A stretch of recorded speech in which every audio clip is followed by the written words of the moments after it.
The old roadside hotel stood on the edge of a forgotten highway, nestled between a dense forest and an endless stretch of barren land. Its neon sign flickered weakly, casting an eerie glow in the encroaching darkness. The North Star Inn had once been a bustling stop for travelers, but over the years, it had fallen into disrepair and obscurity.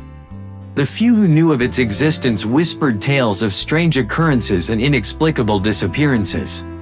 This night, 5 strangers, each with their own unbelievable reasons, found themselves at the doorstep of the North Star Inn. Elena Martinez was a journalist known for her relentless pursuit of the truth. She was on the trail of a story involving a series of mysterious disappearances along the old highway. Her investigations had led her to the North Star Inn, where she hoped to uncover the secrets that had eluded her for months. Tom and Linda Harris a married couple, were on the verge of divorce. Their relationship had been strained by years of infidelity and distrust.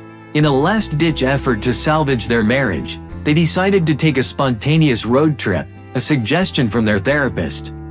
As night fell, their car broke down just a few miles from the inn, forcing them to seek shelter there. Marcus Green was a drifter, a man without a home or a past he was willing to share. He wandered from town to town, working odd jobs and keeping to himself.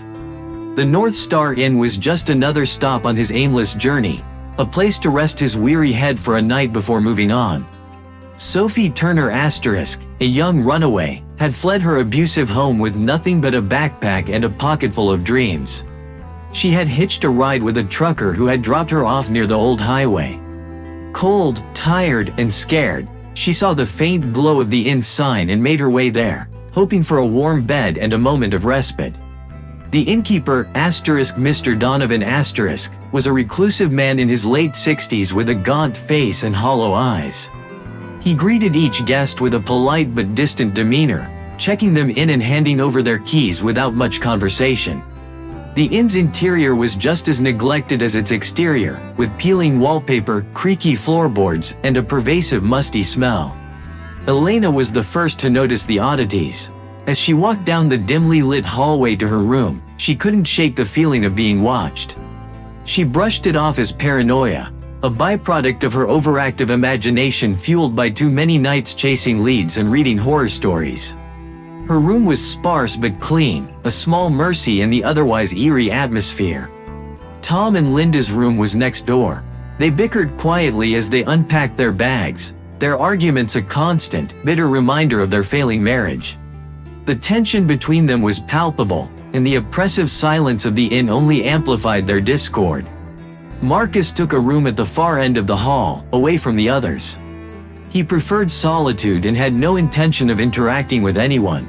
He locked the door behind him and settled into the worn-out armchair by the window, staring out at the dark forest beyond. Sophie, meanwhile, found herself in a small room near the stairs. She sat on the edge of the bed, clutching her backpack to her chest. The weight of her decision to run away pressed heavily on her, but she knew she couldn't go back. The inn was a temporary refuge, a brief pause in her flight toward freedom. As the night deepened, the inn's unsettling aura began to reveal itself. Elena was the first to experience it. She was reviewing her notes when she heard a faint whispering. At first, she thought it was the wind, but the whispers grew louder, more insistent. They seemed to be coming from the walls themselves, an unintelligible murmur that sent shivers down her spine. Tom and Linda were awakened by the sound of footsteps outside their door. Tom, annoyed, got up to check, but the hallway was empty. As he turned to go back inside, he saw a shadow move out of the corner of his eye. He dismissed it as a trick of the light, but the uneasy feeling lingered. Marcus, unable to sleep, wandered the halls. He found an old, dusty portrait hanging near the staircase. It depicted a family from a bygone era, their faces solemn and eyes hauntingly lifelike. As he stared at the painting, he felt a cold hand on his shoulder. He spun around, but no one was there. The air grew colder, and Marcus hurried back to his room, locking the door behind him. Sophie, too, was not spared. She woke in the middle of the night to the sound of a child crying. It was faint, almost imperceptible, but it filled her with an overwhelming sense of dread. She searched her room, but there was no source for the sound.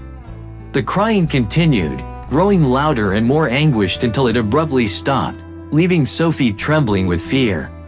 Morning brought little relief. The guests gathered in the small dining area, their faces pale and eyes filled with unease.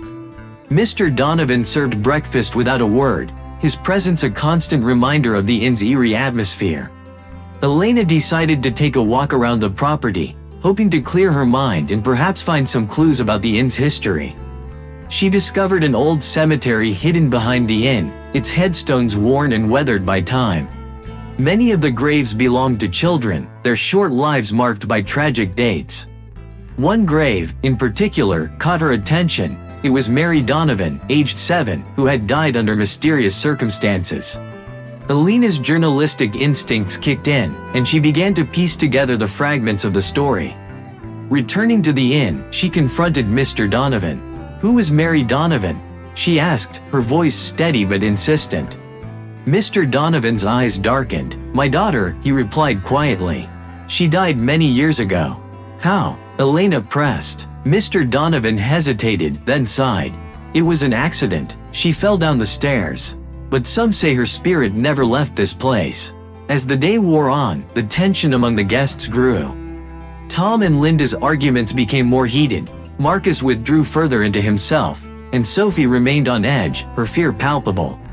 Elena continued her investigation, determined to uncover the truth. That night, the inn revealed its sinister secret. The whispers returned, louder and more coherent. "Help us," they pleaded. The footsteps echoed through the halls, and the crying resumed, more desperate than before. The guests were no longer alone. The spirits of those who had died in the inn had awakened. Elena gathered the others in the lobby. "We need to leave," she said urgently. "This place is haunted by the spirits of the dead. They want something from us." "But what?" Linda asked, her voice trembling. "Justice," Elena replied. "Mary's death wasn't an accident. It was murder. And her spirit, along with the others, won't rest until the truth is revealed." As they tried to leave, the doors slammed shut, trapping them inside. The inn's malevolent force grew stronger, its anger palpable. The lights flickered and the air grew thick with a sense of impending doom. Elena led the group to the basement, where she believed the answers lay. They found an old trunk filled with journals and letters, detailing the inn's dark history. Mary had witnessed something terrible, a murder committed by her father, Mr. Donovan. In his desperation to silence her, he had pushed her down the stairs, killing her. As they read the last entry, the spirits of the inn surrounded them. Mary, her face filled with sorrow, reached out to Elena. "Thank you," she whispered, her voice a soft echo. The inn trembled as the spirits began to fade, their vengeance finally complete. The doors creaked open, and the guests hurried outside, breathing in the fresh air of freedom. Mr. Donovan, left alone in the inn, faced his judgment. The spirits of those he had wronged surrounded him, their eyes filled with a silent accusation. He could no longer hide from the truth, and as the inn crumbled around him, he was consumed by the darkness he had created. The North Star Inn, once a place of refuge, was now a memory, a cautionary tale of the consequences of hidden sins. The guests, forever changed by their experience, left Ravenswood with a newfound respect for the unseen and the unknown. And as the old highway fell silent once more, the whispers of the past lingered, a reminder that some secrets can never truly be buried.